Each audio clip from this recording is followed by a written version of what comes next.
بسم الله الرحمن الرحيم.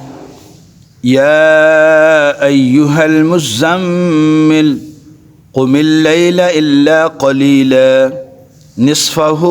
أو انقص منه قليلا أو زد عليه ورتل القرآن ترتيلا إنا سنلقي عليك قولا ثقيلا إن ناشئة الليل هي أشد وطئا وأقوم قيلا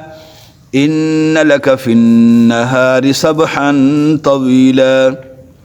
واذكر اسم ربك وتبتل إليه تبتيلا رب المشرق والمغرب لا إله إلا هو فاتخذه وكيلا واصبر على ما يقولون واهجرهم هجرا جميلا وذرني والمكذبين أولي النعمة ومهلهم قليلا إن لدينا أنكالا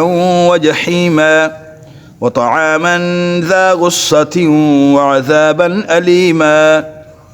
يوم ترجف الأرض والجبال وكانت الجبال كثيبا مهيلا إنا أرسلنا إليكم رسولا شاهدا عليكم كما أرسلنا إلى فرعون رسولا فعصى فرعون الرسول فأخذناه أخذا وبيلا فكيف تتقون إن كفرتم يوما يجعل البلدان شيبا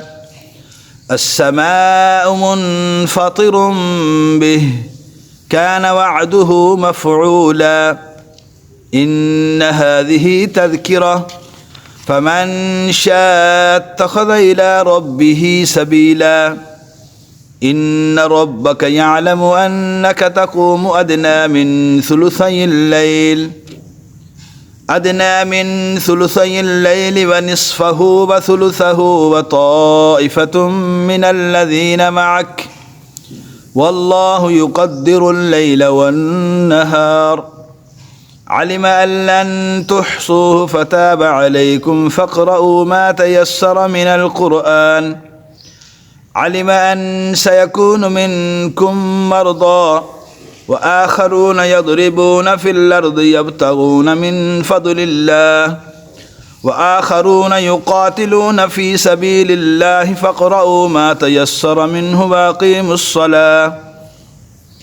وأقيموا الصلاة وآتوا الزكاة وأقرضوا الله قرضا حسنا وما تقدموا لأنفسكم من خير تجدوه